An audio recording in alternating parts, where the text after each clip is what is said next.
राधे राधे दोस्तों, मैं मनोज राठौर एक बार फिर अपने channel business with Manoj Rathore पर आपका स्वागत है। तो दोस्तों, अभी तक हमने बात की बिजनेस और स्टॉक मार्केट दोनों के बारे में, और बुनियादी बातें की, और निफ्टी क्या है, सेंसेक्स क्या है, फ्यूचर्स क्या है, ऑप्शंस क्या है, रेवेन्यू क्या है, एक्सपेंडिचर क्या है, मार्जिन्स क्या हैं, प्रॉफिट क्या है, इन सभी विषयों पर हमने बात की।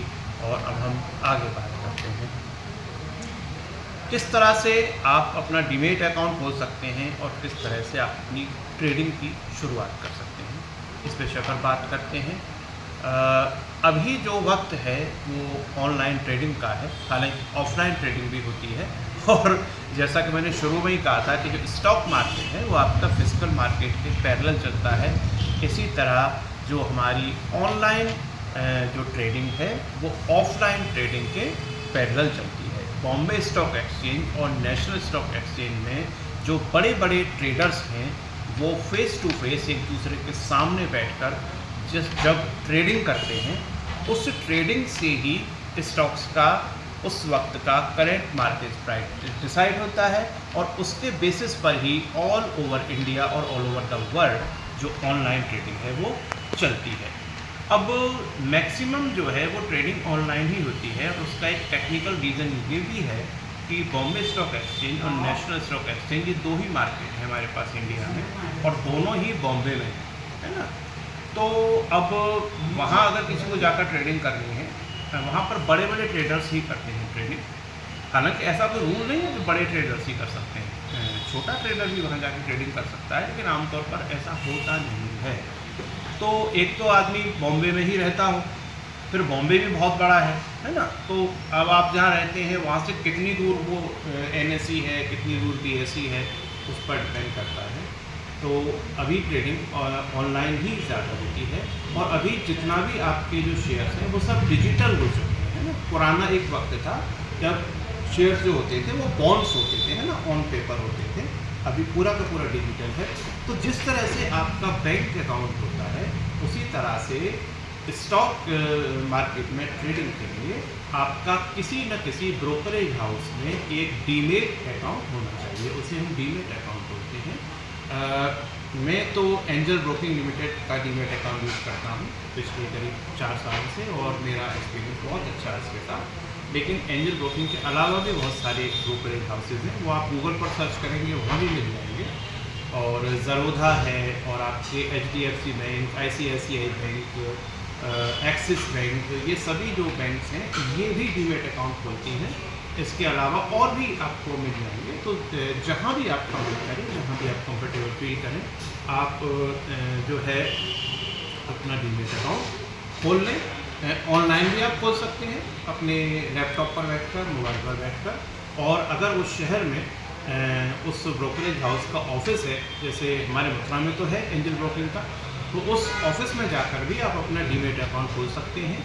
आपका आधार कार्ड, पैन कार्ड, आपके बैंक अकाउंट की जो पासबुक है उसकी कॉपी, कुछ ज़रूरी दस्तावेज चाहिए होते हैं, आपका फ़ोटो चाहिए होता है, और आपका बैंक अकाउंट डीमेट अकाउंट से लिंक हो जाता है ना। तो जो भी आप शेयर ट्रेड करेंगे उसके लिए फर्स्ट ऑफ ऑल आपको क्या करना पड़ेगा, अपने बैंक अकाउंट से डीमेट अकाउंट में फ़ंड ट्रांसफ़र करना पड़ेगा। फिर उस फंड से आप शेयर्स बाई कीजिए, सेल कीजिए, आपके डीमेट अकाउंट में वो सब बैलेंस मैनेज होता रहेगा। जब भी आप अपने डीमेट अकाउंट से पैसा निकालना चाहते हैं, विड्रॉ करना चाहते हैं, तो अपने डीमेट अकाउंट से आपको अपने बैंक अकाउंट में पैसा ट्रांसफ़र करना पड़ेगा। उसका प्रोसेस होता है, वो आप जहाँ भी जाएंगे ऑफिस में वो आपको समझा देगा। किसी दिन अगर ज़रूरत पड़ी तो मैं भी आपको पूरा डेमो करके दिखा दूँगा। तो उसके डीमेट अकाउंट के थ्रू आप अपना ट्रेडिंग स्टार्ट कर सकते हैं, ठीक है ना। अब ये हमने बात कर दी प्रोसीजर की कि आप किस तरह से जो है स्टॉक मार्केट में ट्रेडिंग कर सकते हैं। अपना डीमेट अकाउंट खोलिए, बैंक अकाउंट से वो ऑटोमेटिकली लिंक होगा ही। बैंक अकाउंट से डीमेट में पैसे ट्रांसफ़र कीजिए, जितनी आपकी लिमिट है उससे आप ट्रेड कीजिए। फ़ायदा नुकसान जो भी हो, जब भी आप अपना पैसा ट्रांसफ़र करना चाहें अपने डीमेट अकाउंट से बैंक अकाउंट में ट्रांसफ़र कर लीजिए। और इस प्रक्रिया में करीब 3 दिन का समय लगता है। जैसे आपने कोई भी स्टॉक्स आज सेल किए हैं, है ना, तो सेल तो हो जाएंगे, पैसा आपके डीमेट में शो ही करने लगेगा, लेकिन अगर आपको पैसा ट्रांसफ़र करना है अपने बैंक अकाउंट में तो उसमें 3 दिन का समय लगता है ना।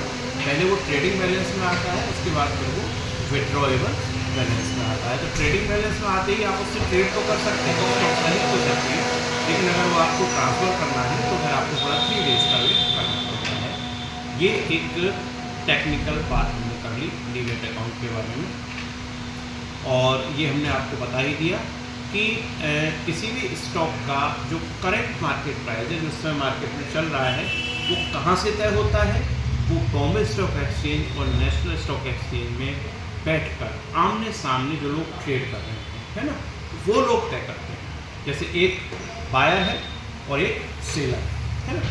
तो बायर ने कहा भैया मैं आपका ये रिलायंस इंडस्ट्रीज़ का ये जो है 1000 शेयर का लॉट या 10,000 शेयर का लॉट या 1 लाख शेयर का लॉट एट प्रेजेंट इतने रुपए इतने पैसे पर यूनिट में लेने के लिए तैयार हैं, क्या आप देने के लिए एग्री हैं।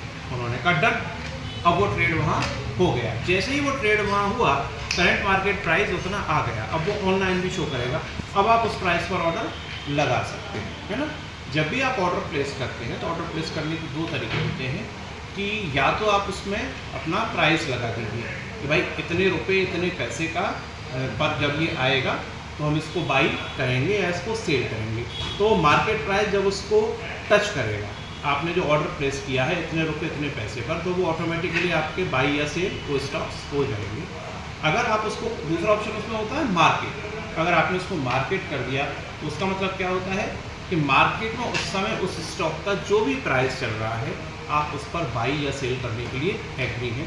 तो जैसे ही आप उसे मार्केट करते हैं तो करीब करीब वो तुरंत ही क्लियर हो जाता है ना, क्योंकि क्वालिटी स्टॉक्स के बायर और सेलर हमेशा अवेलेबल होते हैं। जो मैंने आपको पिछले वीडियोस में बताया था कि जब भी आप पेनी स्टॉक्स में जाते हैं या ऐसी कंपनीज़ के स्टॉक्स ले लेते हैं र्यूमर्स की वजह से, जिनका कोई वजूद नहीं है, जिनका कोई वजन नहीं है, तो एक गेम के थ्रू, है ना, वो मैं आपको आगे चल के बताऊंगा किस तरह के गेम मार्केट में होते हैं, सब कुछ बताना ज़रूरी है।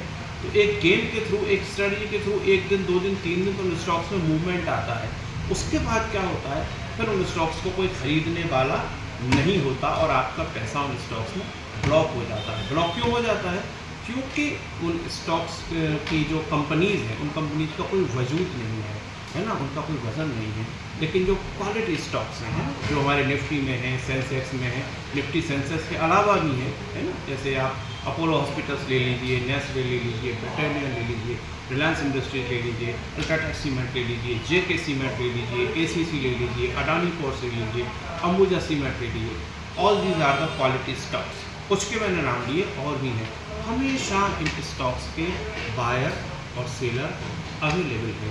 मार्केट प्राइस जो भी चल रहा हो, इनके बेचने वाले, इनके खरीदने वाले हमेशा अवेलेबल हैं और बहुत बड़ी क्वांटिटी में इन स्टॉक्स में ट्रेड होता रहता है। तो दोस्तों, अब देर किस बात की है, मैं आपको आइडिया देता रहूँगा। बस अगले 1 या 2 वीडियो और हम ऐसा बनाएंगे जनरल इन्फॉर्मेशन का और जनरल एक्सपेंडिचर आपको बताने का, और उसके बाद मैं आपको बताया करूँगा सीधा स्टॉक पिक आइडियाज़। आपको कौन कौन से स्टॉक्स लेने हैं, कब लेने हैं, कहाँ एंट्री करनी है, कहाँ एग्जिट करनी है, सभी आपको बताऊँगा। तो दोस्तों, आपको मैं पिछले वीडियोस में कहना भूल गया था, हालांकि कहने की कोई ज़रूरत नहीं है। अगर आपको अच्छा लगेगा तो आप खुद ही सब्सक्राइब करेंगे, है ना, लेकिन फिर भी हमारे चैनल को सब्सक्राइब कीजिए और बेल आइकॉन को दबाइए, और आगे के जो भी हमारे वीडियोस होंगे वो आपको मिलते रहेंगे। फिर मिलते हैं। राधे राधे, जय श्री कृष्ण।